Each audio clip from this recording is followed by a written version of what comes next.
Hey everybody, today is Star Wars Reads Day. If you know me, you know that I love science fiction, I love Star Trek, and I love Star Wars. There was a time when I had read every Star Wars book that had ever been published, but that time has changed because there are way more books now than there were when I was younger, and some of them I wasn't interested in because they had Jar Jar Binks. No offense to people who like Jar Jar Binks. I don't want them.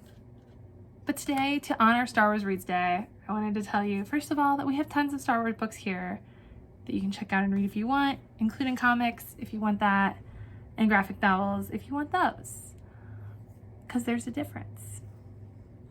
And I thought, to honor Star Wars Reads Day, we would do a Star Wars craft. If you go on the internet, there are so many, I'm sorry, my shirt is doing weird things. If you go on the internet, there are so many different things that you can make with perler beads. You would not believe it. I searched perler bead patterns, copied a bunch of the images, and made a document for myself to choose from. I ended up choosing this guy. They all have squared grids. So you can use cross-stitch patterns too if you want to.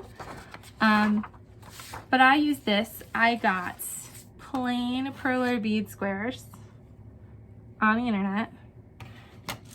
I have parchment paper, which comes with your perler beads if that's what you want to do. And then I have vats of beads. Now this is where my recommendations to you deviate from the easy, which is just buying a tub of these at Walmart. Don't buy a tub of every color if you want to make specific things. Like if all you want to do on Earth is make Yoda, choose to buy only green and brown and white beads and black. Maybe you can get 2 shades of brown if you want, but don't just buy every bead because you spend your entire life sorting beads. But that's not what I did. So for this project, I went ahead and pre-sorted my perler beads into black, white, blue, and red. And that made my life a whole lot easier when I went to assemble it, as you will see. Pre-counting and sorting these makes this go from a project where you get progressively angrier to a project that comes together pretty quickly. So I would recommend just buying the colors you want and keeping them separate. If you already have a tub that's huge, turn on a movie and sort them. Put them in Ziploc bags in separate colors. It will make your life much better in the future.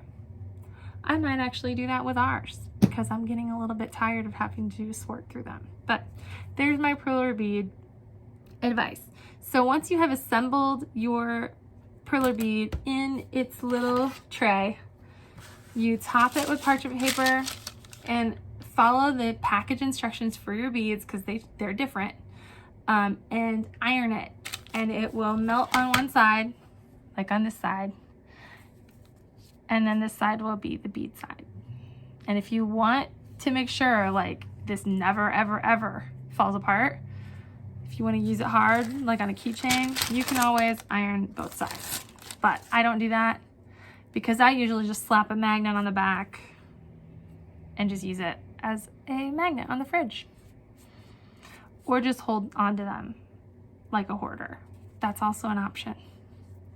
Anyway, there's our Star Wars Reads craft. Celebrate Star Wars Reads Day in the way that suits your heart the best. For me, it will be rereading Star Wars books. May the Force be with you.